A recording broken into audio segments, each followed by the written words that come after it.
every morning. Hi, Vinci. What a good boy. Today on our YouTube live, I'm talking, look at this tree. So this huge tree here by the edge of the arena, and this branch last night fell off, which is like just on the edge of the arena where like if I rode down the long side, I think it's okay. Should probably get some tree trimmers out here, clean these trees up. We have 0 people on this live. 3 people. Now we have 3 people. Okay, we're doing good. So, the Boulder analogy. This is something that I came up with a while ago, and it is talking about our human nature involved with moving things, doing things, right?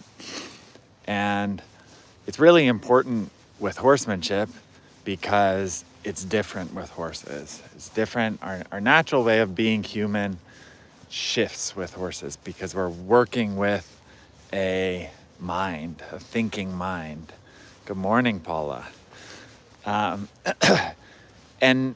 understanding this little shift is really, really important. San Juan Capistrano, that's just north of us. Understanding this shift is really important, okay? So if I'm moving a boulder, if I'm gonna take a boulder and load that boulder up a ramp into a horse trailer, and I get a bunch of friends to help load that boulder in the horse trailer, what's gonna happen is I am going to use the momentum that I build with this boulder to load it in the trailer. So as the boulder starts going toward the trailer, me and my friends are gonna start pushing more and more and more. And as it starts going up the ramp, we're gonna have to push extra hard, right? But we're also gonna realize that we're getting closer, and so we're gonna push harder. Now, it's the exact opposite that we wanna do with horses, okay? And this is really important because it's really challenging because we want both things to go in the trailer. We want the boulder to go in the trailer and we want the horse to go in the trailer, right? But what changes as we're in horsemanship mode is we're working with the mind of the horse and not so much forcing them to do something, but rather setting it up and letting them find the answer.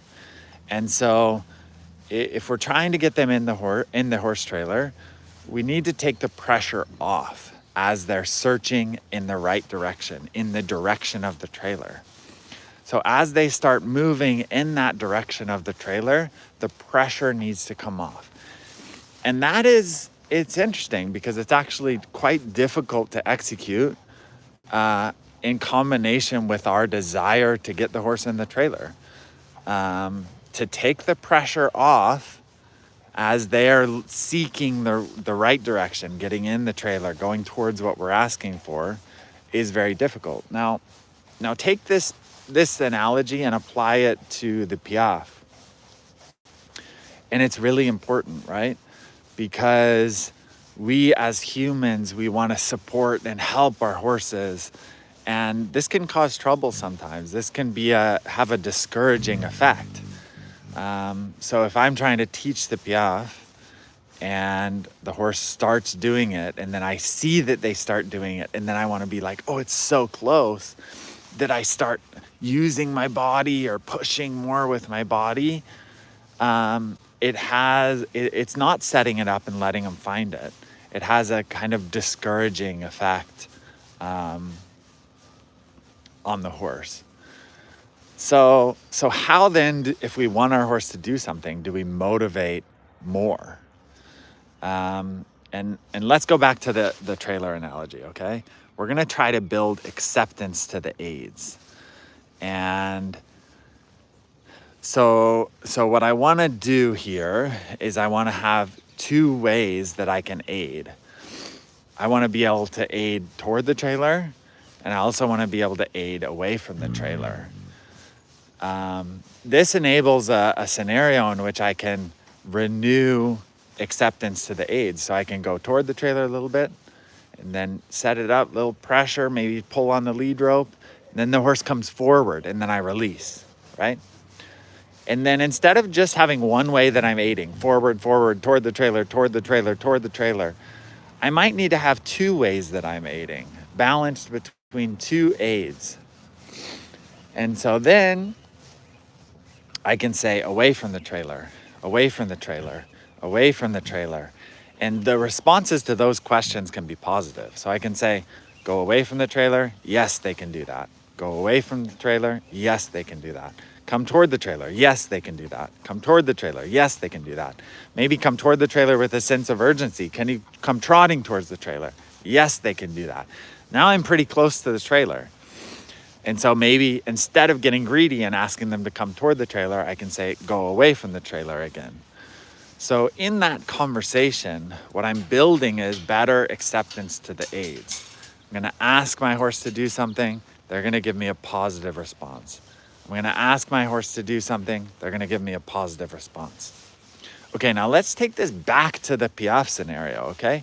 So how do I have two aids or two balance between two scenarios with the Piaffe? I think of it like if I can activate and quicken the horse in the Piaffe, that's one direction. And an important direction that is often forgotten is, can I deactivate the horse? Can I slow the horse down? Can I even bring them back to a halt or a walk? And what that does is that then opens up the door for easier quickening or activation. If my horse is at the halt, right? If I'm all the way at the halt, it's pretty easy to get more active than this, right? So then even the walk is more active than that. So then I have a positive response to the aids. So I want the conversation to be acceptance of the aids, not defiance of the aids. So, and by balancing that between two places, forward and back, quicker and slower, toward the trailer, away from the trailer, and then executing that with as much feel and tact as possible, I can be a better horseman. I can have a more positive conversation with this guy that is me asking a question that he can do, and then me asking another question that he can do. And that doesn't mean just compromising. That doesn't mean just going into easy stuff. I can still try to do hard things, but I don't want to overface the horse. And I don't want to ask so much that I induce a negative response that then builds on that, and that then I end up fighting with my horse. One thing here that's really important is fighting with horses, and I've done it, and you've probably done it, and we've all done it at some point because we're trying to get something done. We don't have the feel and the timing and the setup to figure out how to get it done. But fighting with horses doesn't work. It doesn't work. I've tried it. I've been there. When you're fighting with horses, putting a bunch of pressure to get something done, it simply isn't productive. And so try to remember that. Also, don't, it's something that if you're a person who's trying, like I always think of Carl and Charlotte. Carl always talked about Charlotte as just going out there and trying the flying change, even if it's green, trying to get the Piaffe, even if it's not ready. But it's okay to try things, but we also want to be able to leave that place, try the difficult things, and then leave that place and go get the foundation, go build the positive responses to the aids, to get the foundation to be able to move forward in a calm, positive, supportive way. Let's see, I'm gonna go through some of these questions because I was distracted talking. And Laura, good morning. Deb Dunster, good morning. California, enjoy your day. Oh, it's so nice here in California. Good morning, Joseph from Blue Ridge, Georgia. Wow, never heard of Blue Ridge, Georgia. Aloha. Finally caught you, Red Rover. Cindy Noble, I'm here. Cindy in cold Michigan with cold emojis and snowflakes. Hi from sunny Florida. Hi from rainy Germany. Gotta love Germany. Hello, Jody from Virginia. Paula, I'm going to be teaching my 2-year-old how to load this summer. Ran out of time to do it this past summer. Yeah, so it's really important to teach these horses to load if there's an emergency. Here we have fires. We gotta have horses that load quickly and get in the trailer easily. I like the conversation terminology. Yeah, this is a great thing, right?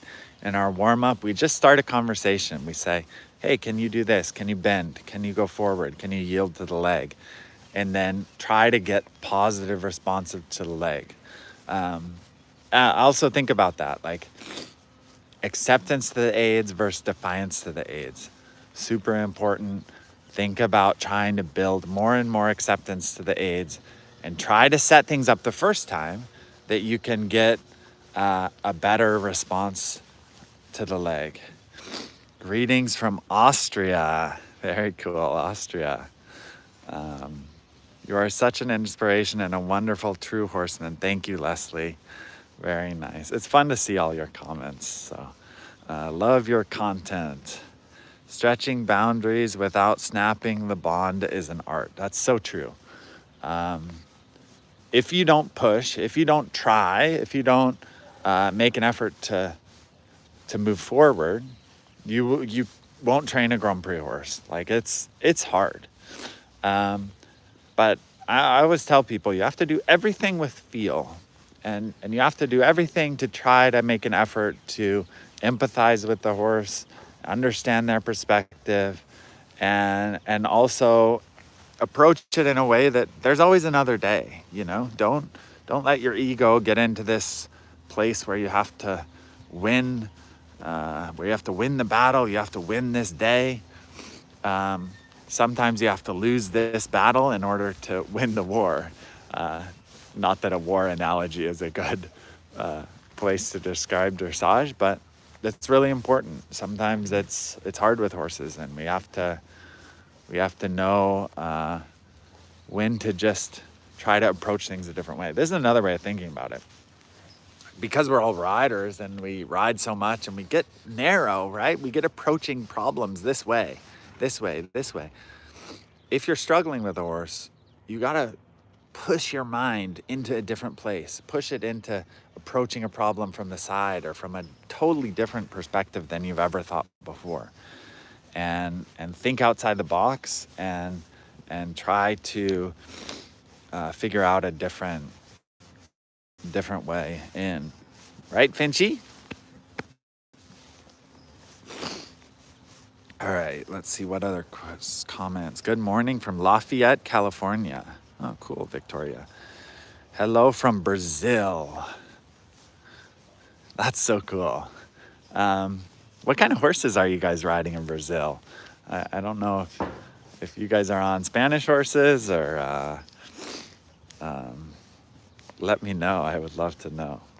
Will you ever go back to doing in-hand clinics and informational videos at all? Yeah, so I gave a clinic. I've given a few clinics this year already. I went to Houston and I went to Victoria, Canada. I'm gonna go to Vancouver and back to Victoria next week. So yeah, lots of clinics coming up. Hello from Northern Ireland. Hi, David. Super cool. Yeah, the clinics are coming. The instructional content is coming too. I've just been kind of busy. I do think I'm going to try to do some of those where I watch warm-ups with you guys. Like I did that little Carl Hester video. That was super fun. And it's so much a place of like, I love watching it. I love watching the top riders. I love seeing how they do things. So, Mary, you almost missed me this morning, catching the end of it. The nice thing about these lives is they get recorded and then they go on the channel. So if you guys ever miss one, you can go back and watch them. Or maybe that's boring. I don't know. What do you think, Vinci? All right, this over here, look at this. This is the pony. Hello from Nevada. Love the way you train. This is the pony. The kid's pony. Mackenzie's gonna ride her because the kids don't have time to ride her today. This is Guapo right there. The stallion, I'm gonna ride him next right there. The pony, Guapo. When the pony first came, the stallions used to get super excited about the pony, but now they realize they can stand together. It's really nice with our stallions. They can stand right next to mares. So not all stallions are that way, but we got lucky with the two that we have here. And also just trying to train them as best as possible, that they understand the boundaries, they understand that they still have to stand good. Don't treat them any different than a normal horse, just clear boundaries, and they can learn how to stand. Austria. Lots of people in Austria. That's cool. I want to go to Austria sometimes. Yes, finally the Netherlands. Angela Hubers. Great videos. I love them. Greetings from the Netherlands. We haven't had one from the Netherlands. We had like a bunch from Germany and everybody. So very glad to have you on here, Angela. Hi from Denmark. Love your channel, Nina. Denmark is on my list. I really want to go see the horses in Denmark. I've heard good things. I've heard lots of good breeders. Haven't made it there yet. So that's on the list to get there. It has been hard importing horses. We're very lucky that we built a team of people that we trust, Natasha and Iris, and a few others in Germany and Belgium that have helped us source horses through COVID. But it's been hard not to be able to go and source our own. We also have a very good team of vets over there. That's a huge piece. So when we first started out and we didn't have any of those resources, we were doing everything going by ourselves, and we made some mistakes. But it's part of what enables us to end up with such good horses is the team that we have over there. So thank you to you guys. And then also helping us source new horses and helping train all the current EDI horses.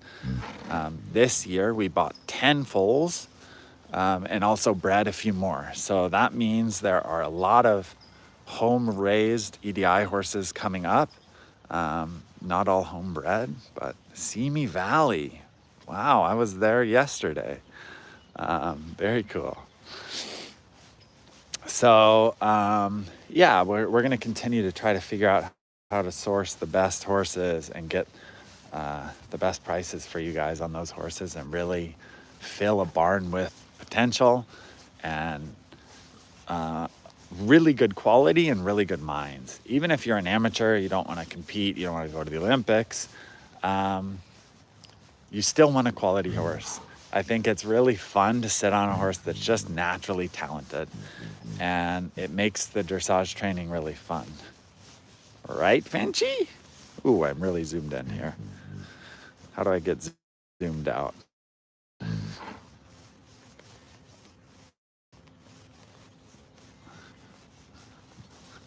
Hang on a sec.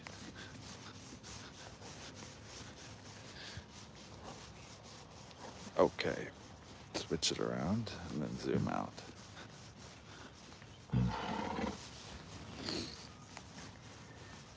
All right. Anyway, watch, I'll pick Finch up, do a little bit of half steps, one-handed for you guys. Walk them for a while. Sometimes I will start him in the half steps just to get him quick. But I got to get him kind of organized here, and then I will show you. Pick up my reins.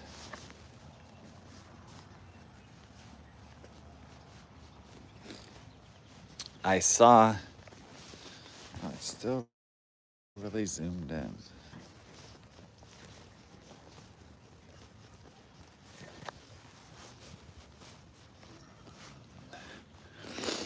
I saw Adrienne Lyle start her horse Salvino in the half steps in Florida. And you know, it's something that sometimes is worth playing with, especially horses that have talent for the piaffe. So sometimes it can help them start out in a quick place. Good boy. Little yielding here. And then I'm very vocal with my horses. I know eventually you have to get to where you can do this stuff without the voice, but I find the voice a really good tool. So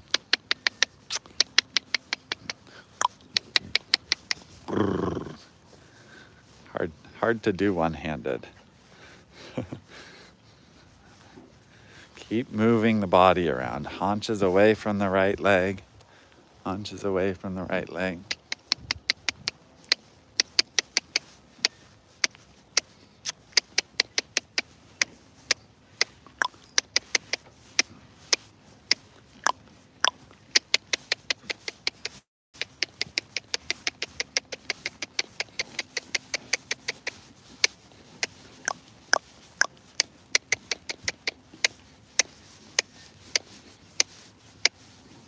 Good boy. Good boy. Probably need 2 hands for that. All right. I'm going to ride this guy. We have a vetting today, one of the horses, one of the sales horses. And we have a showing, client coming with a trainer and 2 clients. We've been pretty slow with sales. So it's usually our slow time of year, this like holidays into mid-January. And then it starts picking up again. I think people are tired of traveling after the holidays. So it'll start picking up again and we'll get going. I'm gonna ride Finchy, ride Guapo, get ready, do my vet check. Fingers crossed. Vet checks are one of my least favorite parts of the business, but we'll see how it goes. And yeah, thanks for tuning in, guys. Yeah, exactly. Finch is like, what? One-handed? That's okay. He's such a good boy. All right, say hi to Lori, Finchy. Bye, guys. Thanks for tuning in. See you in the next one.